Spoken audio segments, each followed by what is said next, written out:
अब यहाँ पर वो क्वेश्चन हम लोग डिस्कस करेंगे जो आप बताएं कि इसमें सर हमको थोड़ा डाउट है, तो जो डाउट है उसको हम टिक आउट कर लिए यहाँ पर और उसको एक्सप्लेन करते हैं। ऑक्सीडेशन नंबर भी और कोऑर्डिनेशन नंबर। पहले ऑक्सीडेशन नंबर निकाल लेते हैं, उसके बाद फिर कोऑर्डिनेशन नंबर पर आएंगे। जैसे आप क्वेश्चन नंबर 3 पूछे, अब देखो 3 कोई क्यों पूछेगा, जो जहाँ तक हम समझते हैं 3 पूछेगा सीजियम को लेकर के, जबकि पहले ही दिन जब पिछले क्लास में जब बता रहे थे तो वहाँ बताया था कि फर्स्ट ग्रुप एलिमेंट में लिथियम, सोडियम, पोटासियम, इरिडियम और सीजियम होते हैं। वो आप अपनी कॉपी में देखो, वो लिखा हुआ भी था, और उनका ऑक्सीडेशन नंबर कितना होता है? +1। तो सीजियम का ऑक्सीडेशन नंबर +1 होगा। तो इस जगह पर जब सीजियम को हम 1 मानेंगे, आयरन का ऑक्सीडेशन नंबर XCl, क्लोरीन है हेलोजन, तो हेलोजन का कितना होता है? -1। तो -1 × 4 = 0, 1 + x - 4 = 0, x - 3 = 0, x = वैल्यू कितना हो गया? +3। तो इसका ये ऑक्सीडेशन नंबर +3 आ गया। 5th क्वेश्चन में Hg को लेकर के डाउट होता है। Hg में डाउट होना चाहिए, सीजियम में नहीं होना चाहिए था। Hg डी ब्लॉक एलिमेंट है और इसका 2 वैलेंसी होता है, 2 ऑक्सीडेशन होता है, +1 भी होता है और +2 भी होता है। थोड़ा सा प्रैक्टिस से भी पता चल जाएगा। जैसे इसमें सेंट्रल मेटल कोबाल्ट है, तो कोबाल्ट का ऑक्सीडेशन नंबर जो स्टेबल होता है वो 3 होता है। तो जनरली अगर कोई इंडिकेशन नहीं रहे और मरकरी अगर दिया हुआ है, Hg दिया हुआ है, तब उस कंडीशन में Hg का ऑक्सीडेशन नंबर आप अपनी तरफ से 1 लेकर के चलो, यानी 1 माने। अब देखो यहाँ पर Hg का ऑक्सीडेशन नंबर अगर 1 लेते हैं तो यहाँ पर 1, कोबाल्ट के लिए क्या मानना होगा? x, और HCN के ऊपर में -1 × 4 = 0। तो 1 + x - 4 = 0, x would be equal to +3। देखो यहाँ पर ऑक्सीडेशन नंबर +3 है। पहले ऑक्सीडेशन नंबर ही कर लेते हैं, फिर कोऑर्डिनेशन नंबर पर आए। Question number 10। अब ये 10 कोई क्यों पूछेगा उसके बारे में हमें जहाँ तक लगता है, हालांकि जो भी पॉसिबिलिटीज था वो हम सब डिस्कस किए थे। C2O4 ऑक्सिलेट आयन को कहा जाता है। लिगेंड वाले लिस्ट में आपका OX भी लिखा हुआ है, लेकिन हम जो यहाँ समझा रहे थे डाइडेंटेट लिगेंड, उस जगह पर बताए थे कि ऑक्सिलेट को OX2- भी लिखा जाता है और C2O4 2- भी लिखा जाता है। ये दोनों सेम है। यहाँ क्रोमियम, तो क्रोमियम निकालना है तो इसलिए इसको हम लोग क्या मानेंगे? X। C2O4 का ऑक्सीडेशन नंबर -2, इनका खुद का नंबर कितना है? 3 = -3, क्योंकि इनके ऊपर में चार्ज दिया हुआ है। न्यूट्रल रहता तो = 0 लिखाता। x - 6 = -3, x would be equal to -3 + 6, it means +3। इसका वैल्यू ये +3 हो गया। देखो यहाँ पर इनका आया भी है 10th में ऑक्सीडेशन नंबर +3। इसमें बड़ा देख करके छोड़ दिया, जबकि है तुम्हारे लिगेंड वाले लिस्ट में ही है। यहाँ प्लैटिनम का निकालना है तो इसको x मान लिए। NH3 न्यूट्रल लिगेंड है, 0 × 2। क्लोरीन का ऑक्सीडेशन नंबर -1। CH3NH2 ये भी न्यूट्रल लिगेंड है तो 0। यहाँ बाहर में क्लोरीन है तो -1 = कितना हो गया? 0। तो यहाँ बचा क्या finally? x - 2 = 0, x would be equal to +2। देखो यहाँ ऑक्सीडेशन नंबर +2 है। क्वेश्चन नंबर 13 और 14 आप पूछे। क्वेश्चन नंबर 13 में central metal CO X, NH3 का कितना होगा? 0, न्यूट्रल लिगेंड है। क्लोरीन का -1 और इस क्लोरीन का -1 × 2 = 0, क्योंकि ये पूरा का पूरा जो न्यूट्रल है। यहाँ -1 और यहाँ -2, यानी x - 3 = 0, x would be equal to +3। ये देखो +3 आ गया। फिर क्वेश्चन नंबर 14 पूछे हैं आप। मैंगनीज का oxidation number x plus H2O neutral ligand है तो 0 × 6, और सल्फेट है -2 = 0। तो x - 2 = 0, then x would be equal to +2। तो देखो मैंगनीज का यहाँ ये +2 आ। क्वेश्चन नंबर 17 पूछे आप। CO का निकालना था। X क्रोमीन है, तो -1 × 2 क्योंकि हैलोजन है, ये हैलोजन X लिखा हुआ है आपके लिगेंड वाले लिस्ट में, EN न्यूट्रल लिगेंड है, तो 0 × 2 = 1, क्योंकि इसके ऊपर में प्लस है तो +1 भी लिख सकते हैं, +1 भी लिख सकते हैं। तो x - 2 = +1, x should be equal to, देखो यहाँ 17। बोलो समझ में आया? डाउट कहाँ था, क्या दिक्कत था? जो सब लोग बनाए हैं, कितने लोग बनाए हैं? हाथ उठाइए थोड़ा सा। तुम बनाए हो? और कोई क्वेश्चन में डाउट है? ठीक, अब आ जाते हैं कोऑर्डिनेशन नंबर पर। कोऑर्डिनेशन नंबर पे हम लोग को लिगेंड का चार्ज नहीं देखना है, हमें देखना है कि उसका डिंटेट कौन सा है। और बता कि बहुत आसान है, अधिकांश लिगेंड मोनोडिंटेट है, यानी कि 1 लेंगे, और कुछ ही जो है वो डाइडिंटेट है, जिसमें से जो मोस्ट कॉमन है वो EN और OX को C2O4 कहा जाता है, यही डाइडिंटेट है। बाकी सब जो है मोनोडिंटेट है। तो कोऑर्डिनेशन नंबर में तो सबसे आसान है। अब यहाँ पर देखो लिगेंड Cl है, तो Cl है तो मोनोडिंटेट, नंबर कितना है 4, तो 1 × 4 = 4, यहाँ ये आ गया कोऑर्डिनेशन नंबर वैल्यू 4।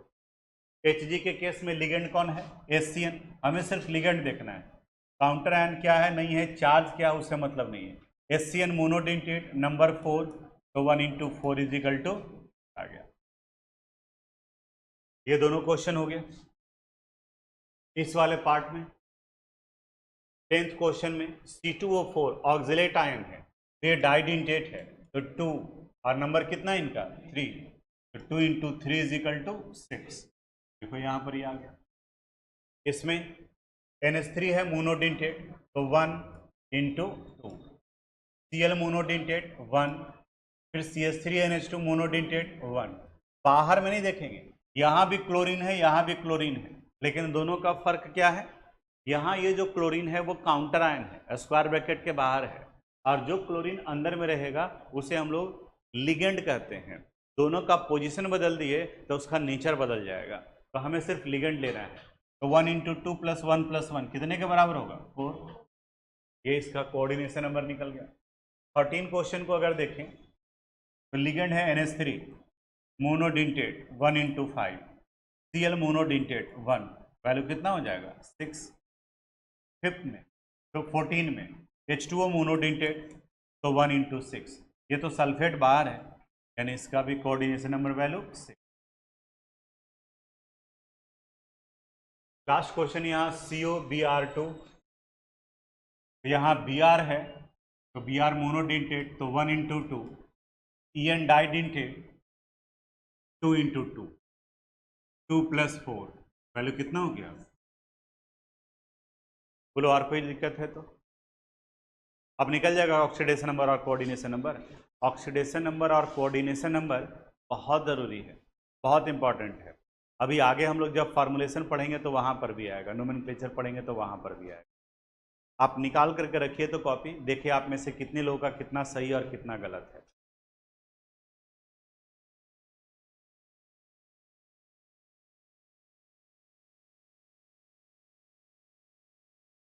आज हम लोग एक नया टॉपिक स्टार्ट कर रहे हैं, आयुपैक नोमेनक्लेचर।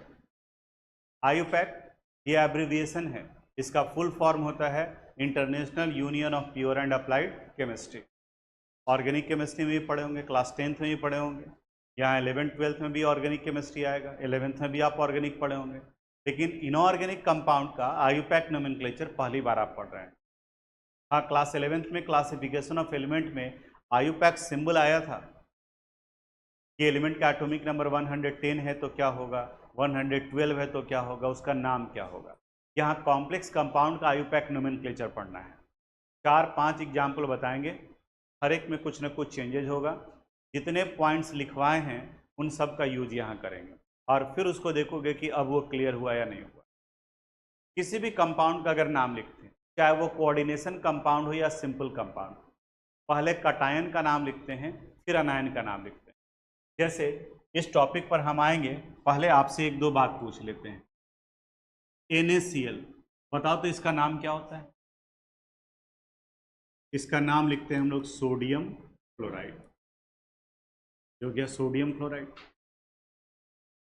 अच्छा, इसका MgCl2 का नाम बताओ। Magnesium chloride, magnesium chloride. AlCl3 का नाम बताओ, एल्यूमिनियम क्लोराइड, एल्यूमिनियम क्लोराइड। अब इन सब में देखो तो पहले यहाँ सोडियम आ गया, यहाँ मैग्नीशियम आ गया, यहाँ एल्यूमिनियम आ गया। इसके पीछे का रीजन क्या है? सोडियम क्लोराइड को जब आयोनाइज करोगे तो सोडियम Na+ और क्लोरीन Cl- में आयोनाइज करता है।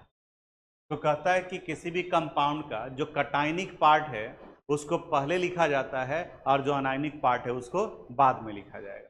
तो देखो यहाँ ये प्लस है, ये माइनस है, इसलिए पहले प्लस वाले का नाम लिखा गया सोडियम, उसके बाद क्लोराइड। ये भी यहाँ पे मैग्नीशियम को आयोनाइज करोगे तो यहाँ 2+ और 2 क्लोरीन है तो हर एक के ऊपर में माइनस माइनस है, ये दोनों मिलकर के 2- और ये 2+, जो कटायनिक है उसको लिखा जाएगा।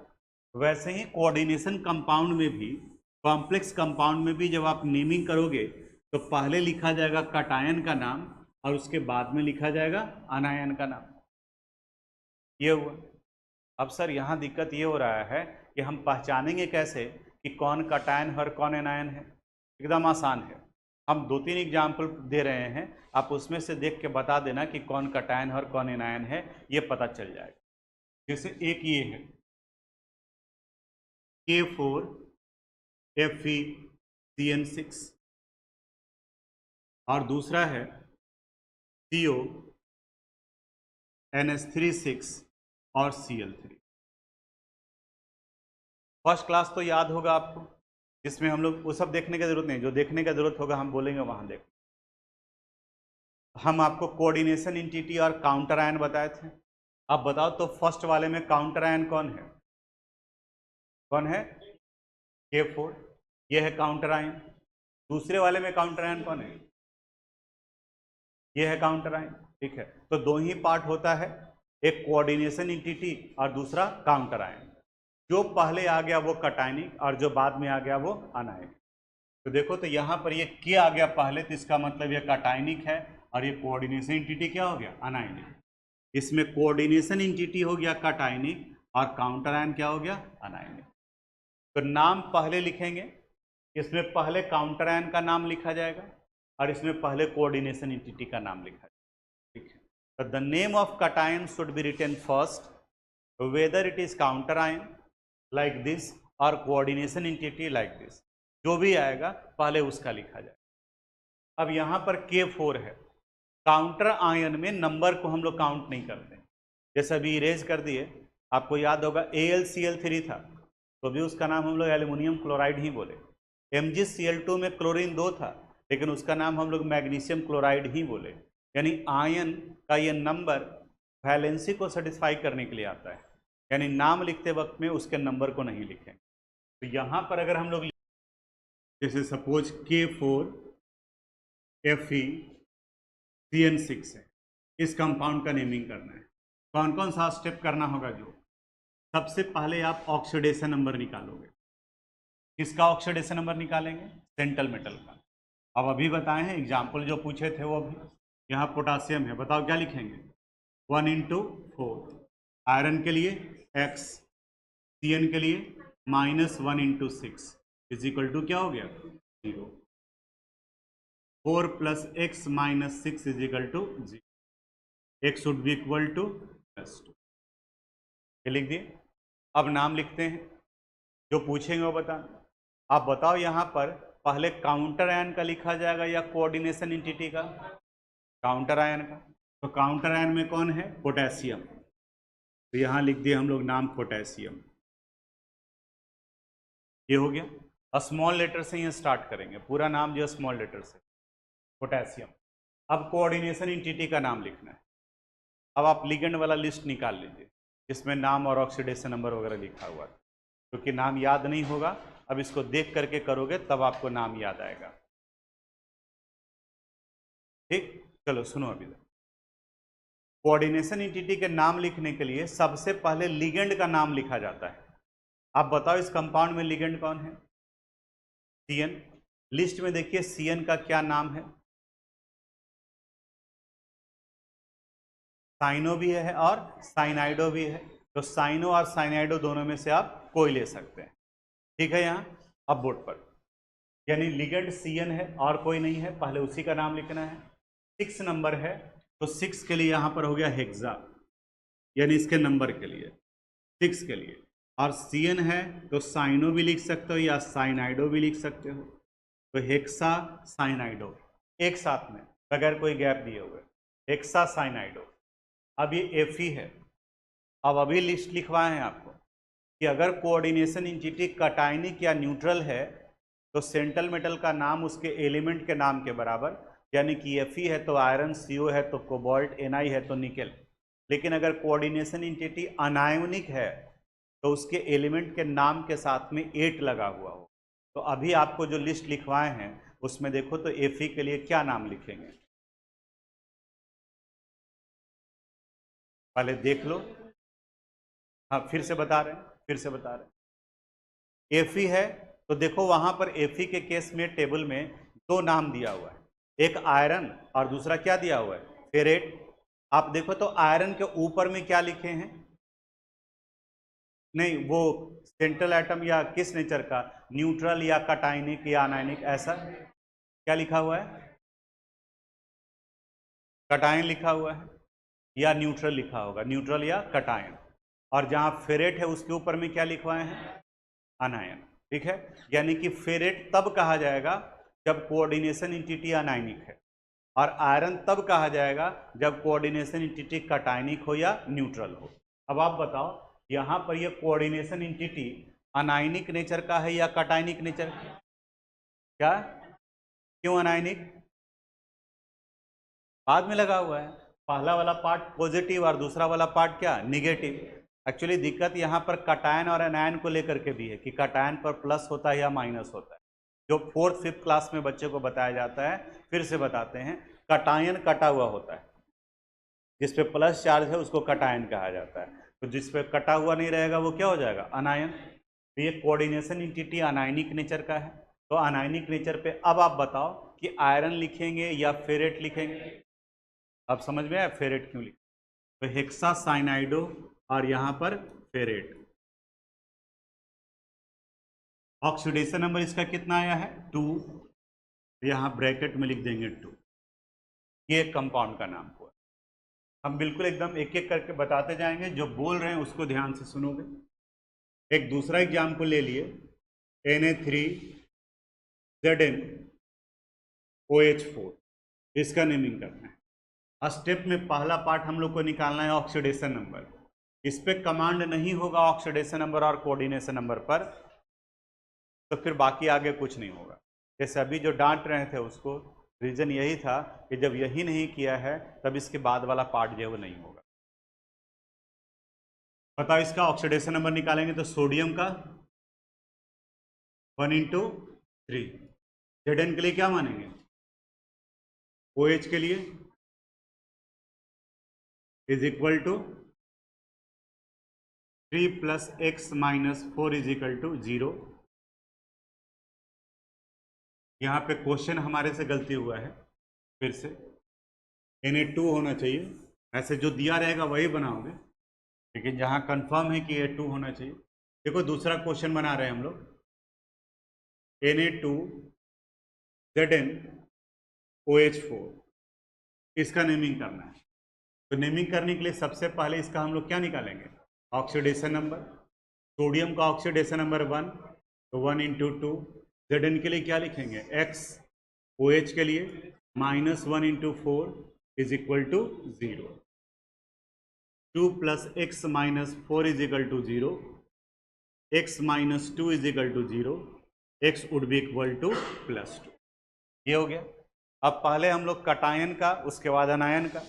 फॉर्मूला में भी जो पहले आ जा रहा है वही कटायन है, जो बाद में आ रहा है वो अनायन। तो बताओ तो यहाँ पहले किसका नाम लिखेंगे, सोडियम का नंबर 2 है तो सिर्फ सोडियम ही लिखेंगे या डाई सोडियम लिखेंगे, कहाँ, अभी जो हम लोग बताए यहाँ पर पोटासियम का 4 था तो यहाँ टेट्रा पोटासियम लिखे क्या, क्यों नहीं लिखे, वही तो अभी समझा रहे थे कि वो वैलेंसी को सेटिस्फाई करने के लिए आ जाता है। तो यहाँ पर सोडियम में डाई सोडियम कैसे आएंगे, ठीक है, तो यहाँ सोडियम लिखा जाएगा ना कि डाई सोडियम, इस जगह पर सोडियम। सब स्मॉल लेटर से स्टार्ट होगा, यहाँ पर एस भी स्मॉल होगा, सोडियम। अब इसका नाम लिखेंगे। कोऑर्डिनेशन एंटिटी के नाम लिखते वक्त में पहले लिगेंड बाद में सेंट्रल मेटल। बताओ यहाँ लिगेंड कौन है? OH। OH का नाम बता, हाइड्रोक्सो। इसका नंबर लिखना होगा, कितना नंबर है? 4। ये हो गया टेट्रा हाइड्रोक्सो, टेट्रा हाइड्रोक्सो।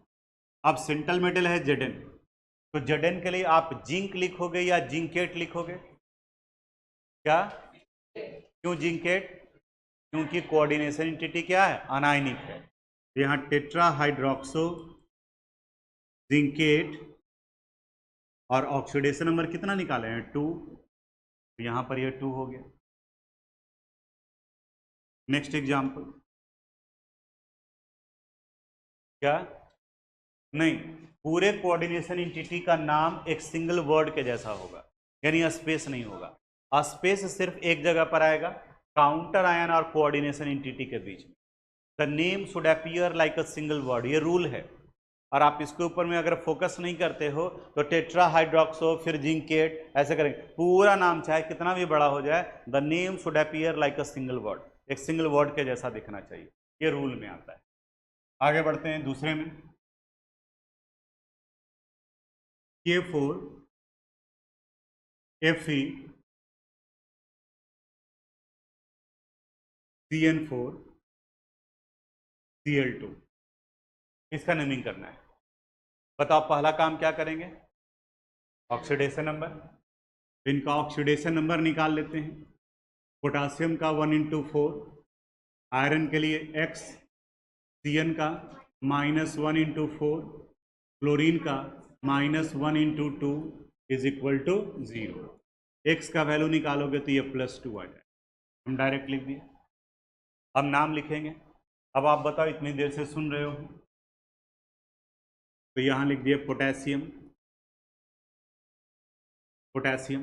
अब कोऑर्डिनेशन एंटिटी, इसमें और उसमें क्या फ़र्क है? इसमें अब एक से ज़्यादा लिगेंड है, ठीक है। तब एक से ज़्यादा लिगेंड है तो हर एक लिगेंड को उनके अल्फ़ाबेटिकल ऑर्डर में लिखा जाएगा। तो पहला ये देखो लिगेंड है साइनाइडो, ये भी सी से शुरू हो रहा है, साइनाइडो। और ये है क्लोराइडो, क्लोराइडो। तो जो अल्फ़ाबेट में पहले आएगा उसको लिखेंगे। तो देखो पहला लेटर संयोग से दोनों का बराबर हो गया। तो अब दूसरे लेटर को देखेंगे, तो बताओ तो पहले क्लोराइडो लिखा जाएगा या साइनाइडो? कौन? क्योंकि H आ रहा है तो क्लोराइडो लिखा जाएगा, H पहले आता है। फार्मूला में भी Cl को ही पहले होना चाहिए था, लेकिन उसने गलत किया है। फार्मूला भी लिखा जाता है अल्फ़ाबेटिकल ऑर्डर में, लेकिन फार्मूला में यहाँ गलत है, तो इसलिए आप उसके ऊपर में विश्वास मत कीजिएगा, जानबूझ करके भी गलत किया हुआ रहता है। आपको रूल देखना है, नाम लिखेंगे, जो अल्फ़ाबेट में पहले आएगा उसका लिखेंगे। तो पहले लिखेंगे क्लोराइडो का, क्लोराइडो का नंबर कितना है? 2, तो एक स्पेस डालेंगे, डाई क्लोराइडो। साइनाइडो का नंबर कितना है? 4। बोलो क्या लिखेंगे? टेट्रा साइनाइडो। मेटल कौन है? Fe। जगह नहीं है तो इसलिए हम लिख दिए, इसके साथ में लिखना है, क्या लिखा जाएगा? फेरेट। और ऑक्सीडेशन नंबर कितना? 2। तो यहाँ ऑक्सीडेशन नंबर 2 लिखा गया, फेरेट 2। थोड़ा सा क्लियर हुआ? और देखते हैं,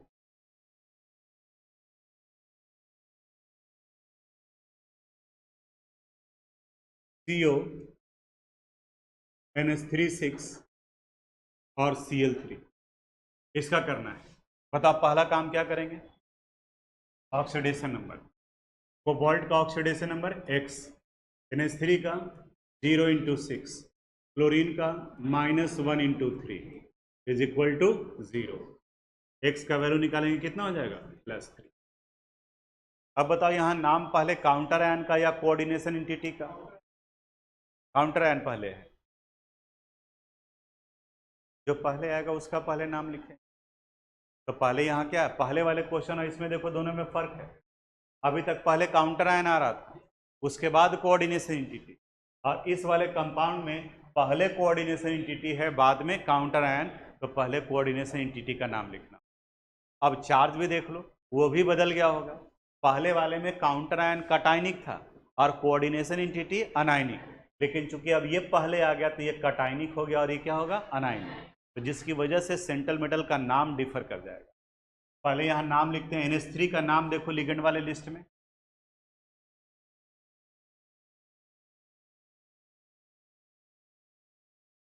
क्या होगा, अमाइन। कितना नंबर है इसका, 6, हेक्सा अमाइन। अब ये कोऑर्डिनेशन एंटिटी कटायनिक है, ये सेंट्रल मेटल है, तो बोलो कोबाल्ट या कोबाल्टेट, यहाँ इस बार क्या होगा, कोबाल्ट, तो यहाँ पर हेक्सा अमाइन कोबाल्ट।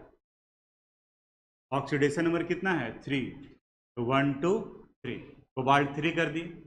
अब लास्ट में Cl है, तो ट्राइक्लोराइड नहीं लिखेंगे क्योंकि ये काउंटर आयन है, काउंटर आयन का नंबर नहीं लिखा जाता है, एक स्पेस छोड़ेंगे और यहाँ लिखेंगे हम लोग क्या, ठीक है। दूसरा एग्जाम्पल,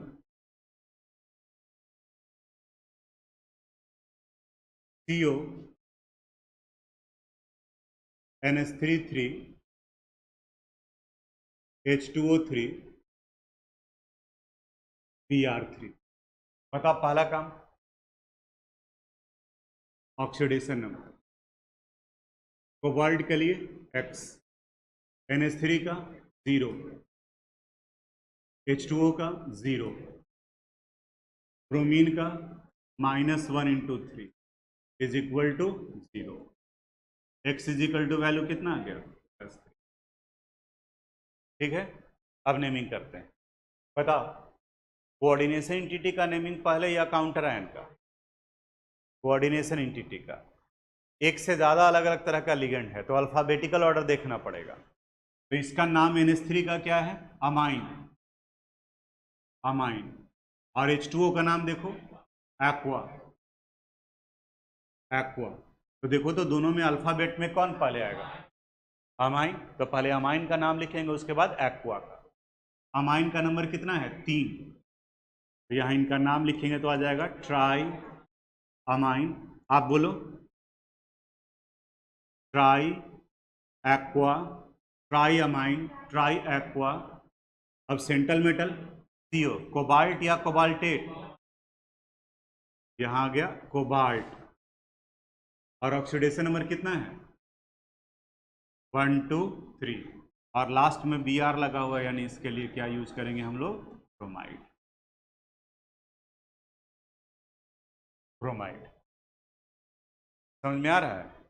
अब एक बिस ट्रिस वाला एग्जाम्पल बता देते हैं, वो क्या आया था, उसका क्या मतलब है। जो जैसे कह रहा था रूल में कि अगर किसी लिगेंड के नाम में ऑलरेडी डाई ट्राई लगा हुआ हो, जैसे EN का नाम है इथेन 1,2 डायामाइन, देखो इसमें के नाम में डाई आ गया ना, तो उसके नंबर को इंडिकेट करने के लिए फिर हम दोबारा डाई ट्राई यूज नहीं करेंगे। अगर उसका नंबर 1 है तो फिर ठीक है, अगर 1 से ज़्यादा है, 2 है तो वहाँ पर बिस लगाएंगे, 3 है तो वहाँ पर ट्रिस लगाएंगे, 4 है तो टेट्राकिस, पेंटाकिस, ऐसे बढ़ता है। लेकिन लिगेंड डायटोमिक है तो ये 3 से ज़्यादा नहीं आएगा आपके में। यहाँ देखते हैं क्या बोलना चाह रहे थे हम, जो Cr Cl2 En2 Br, ये दिया हुआ है। बताओ सबसे पहला काम, ऑक्सीडेशन नंबर, क्रोमियम के लिए X, Cl का -1 × 2, En का 0 × 2, ब्रोमीन का -1 is equal to 0। X is equal to कितना आ जाएगा वैल्यू, +3, -2 -1 0। अब नाम लिखेंगे। अब देखो इसमें 2 लिगेंड है, एक Cl भी और En भी। Cl का नाम बताओ, नहीं बोलोगे तो बस ऐसे ही हो जाएगा दिमाग के ऊपर से, क्लोराइड हो। En का नाम बताओ, En का नाम इथेन 1,2 डायामाइन। तो देखो ये C से स्टार्ट हो रहा है और E से स्टार्ट हो रहा है, तो पहले किसका नाम लिखोगे, क्लोराइडो। अब नंबर देखो क्लोराइडो, इसका नंबर कितना है, 2, तो यहाँ हो गया डाई क्लोराइडो। अब इसके नाम में ऑलरेडी डाई लगता है तो इसके 2 को हम डाई नहीं कहेंगे, अब इसको क्या कहा जाएगा, 20, ब्रैकेट यूज करेंगे। और अब इसके अंदर में इसका नाम लिखेंगे इथेन 1,2 डायमाइन, इथेन 1,2 डायमाइन। इसका भी नाम हो गया, इसका भी नाम हो गया।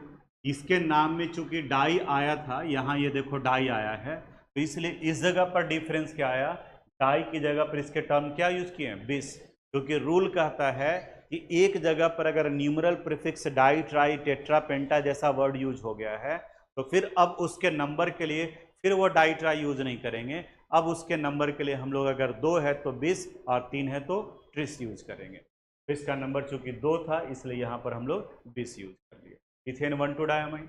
अब सेंट्रल मेटल बचा, तो बताओ Cr है तो क्रोमियम या क्रोमेट, क्रोमियम, क्योंकि ये किस नेचर का है, कटायनिक, तो यहां हो गया क्रोमियम। ऑक्सीडेशन नंबर कितना निकाले, 3, क्रोमियम 3। लास्ट में क्या कहा जाएगा, ब्रोमाइड। अब कुछ स्टूडेंट गलती क्या करेगा, इसका भी नाम वहां पे लिख देगा ब्रोमो या ब्रोमाइडो, दोनों अलग अलग है। अगर Br बाहर में है तब वो काउंटर आयन है, और काउंटर आयन का नाम जो हम लोग जनरल कंपाउंड में यूज करते हैं वो होगा। जैसे आप बताओ CuSO4 है, तो CuSO4 का नाम बताओ क्या होता है, कॉपर सल्फेट, यानी कि यहाँ SO4 के लिए सल्फेट कहा गया। अगर ये SO4 स्क्वायर ब्रैकेट के अंदर में है तब इन्हें लिगेंड कहा जाएगा, और उसका नाम तुम लिस्ट में देखोगे तब वो सल्फेटो कहा जाएगा। लेकिन अगर ये कोऑर्डिनेशन एंटिटी के बाहर में है तब आपको लिगेंड नहीं देखना है। फिर से आयन का नाम लिखने के लिए लिगेंड का लिस्ट नहीं देखना है, क्योंकि वो तो लिगेंड का है, और जो बाहर में जैसे यहाँ Br है तो आप चार्ट क्यों देखोगे, ये तो लिगेंड है नहीं, ये क्या है, काउंटर आयन है। तब इसके लिए आप याद करो कोई कॉमन फार्मूला, NaBr का नाम क्या होता है, सोडियम ब्रोमाइड, इसलिए इसके नाम में यहाँ पे ब्रोमाइड लिख दिया। एकदम सिंपल सा कंसेप्ट है, जो बोल रहे हैं उसके अनुसार से। तो अभी तक हम लोग 2 तरह का नेमिंग किए, एक में कोऑर्डिनेशन एंटिटी कटायनिक था, दूसरे में अनायनिक था। अब ऐसा रह सकता है कि काउंटर आयन नहीं दिया रहे, तब उस कंडीशन में कैसे करेंगे, तो आयन तो पता चल जाएगा। जैसे यहाँ देखो NiCl4 और 2-, इसका नेमिंग करना है, प्रोसेस वही है। यहाँ Na है तो क्या मानेंगे, X, ऑक्सीडेशन नंबर निकाल रहे हैं, क्लोरीन का -1 × 4 is equal to -2, x - 4 is equal to -2, x would be equal to +2। अब इसका नेमिंग कर रहे हैं, Cl है, नंबर 4 है तो टेट्रा, Cl के लिए क्या लिखेंगे, क्लोराइडो, टेट्रा क्लोराइडो।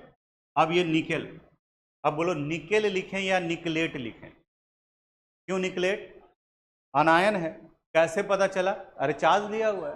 अब क्या, इसमें चार्ज दिया हुआ, इसके ऊपर में कौन सा चार्ज है, -2, अगर प्लस रहता तो कटायन होता। अब यहां पर क्या लिखेंगे हम लोग, निकलेट। ऑक्सीडेशन नंबर कितना है, 2, तो यहाँ 2 और लास्ट में लिख दोगे आयन।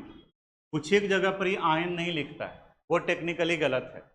जैसे अगर ये Na+ लिख रहे हो तो बताओ ये सोडियम है क्या, ये सोडियम आयन है, इसको आप सोडियम एटम और सोडियम आयन दोनों में फर्क है, ये स्टेबल है और सोडियम हाईली रिएक्टिव है। ये तो आप खाते हैं नमक में, नमक को पानी में डाल दीजिए, अब सोडियम क्लोराइड जो Na+ के फॉर्म में आयोनाइज कर गया, उसे आप पी लेते हैं, लेकिन सोडियम को पी करके देखिए,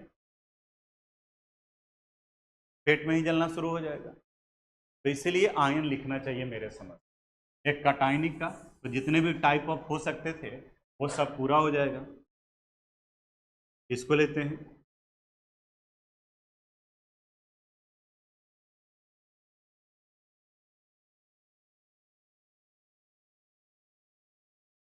ऑक्सीडेशन नंबर इसका निकालेंगे तो डायरेक्ट हम लिख दे रहे हैं +3 आता है। बताओ इसका नाम, आप ही बताओ, बोलो, हेक्सा एक्वा, ठीक है, हेक्सा एक्वा। CO के लिए कोबाल्ट या कोबाल्टेट, क्या, कोबाल्ट, क्यों, क्योंकि ये किस नेचर का है, कटायनिक, तो hexa aqua cobalt. Oxidation number कितना निकाले, 3, और लास्ट में क्या लिख देंगे। ठीक है, तो जितने तरह के हो सकते थे, क्या काउंट हो सकता था, आयन में कटायनिक भी हो सकता है और अनायनिक भी हो सकता है। न्यूट्रल है तो कोऑर्डिनेशन इंटिटी कटायनिक हो सकता है या अनायनिक। और एक जो स्पेशल केस आया था ईएन को लेकर के, उसको बताएं। अब ये हम बोर्ड वर्क में सेंड कर देंगे आपको, वहाँ से कॉपी कर लीजिएगा और क्वेश्चन भी सेंड करेंगे, उसको आप बनाइएगा। जहाँ डाउट रहेगा उसको हम अगले क्लास में डिस्कस करेंगे। Thanks for watching this video.